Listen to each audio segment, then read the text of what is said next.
When I think of this conference and its methodology, I'm reminded about Henry Ford's take on progress. Henry Ford had once said that coming together is a beginning, keeping together is progress, and working together is success. And I think that's where HPAIR is headed. Eventual success.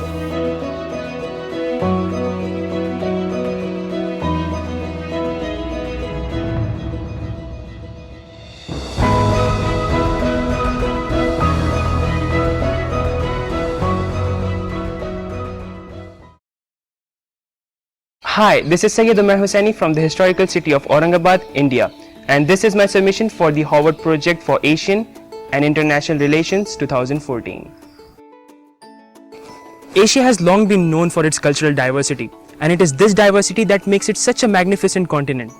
People from all walks of life have a strong sense of morality, a sense of morality that stems from a rich heritage and a glorious past that is filled with teachings and principles. Reflection into these principles that have been proved to be significant for the overall growth of a country.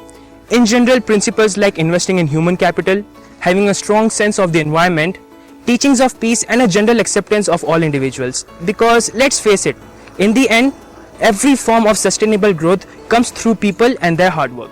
Although the need of the hour is to have a rather contextual purpose and insight into values of our past. Most principles are no doubt ageless, but some of them come with a use-by date attached.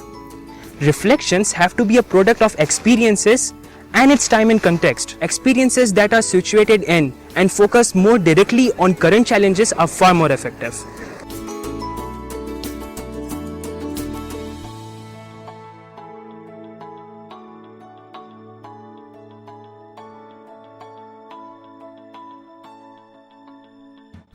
It's safe to say that the development of Asia is non-uniform.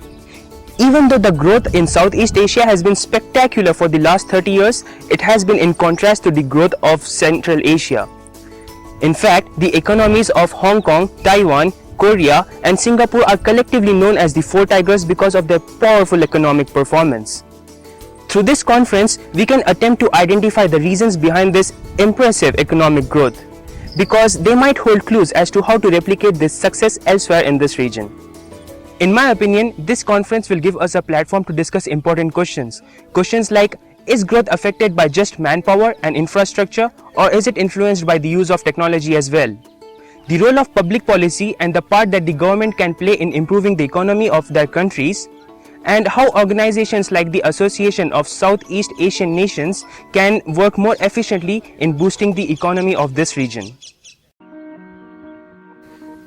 One thing that we should focus on is what exactly are the growth indicators of a country. The Foreign Minister of the United Kingdom, William Hague, outlined 5 principles that he thinks are useful for the sustained growth of a country that is trying to adapt to a changing world. Let's take a look at these 5 principles.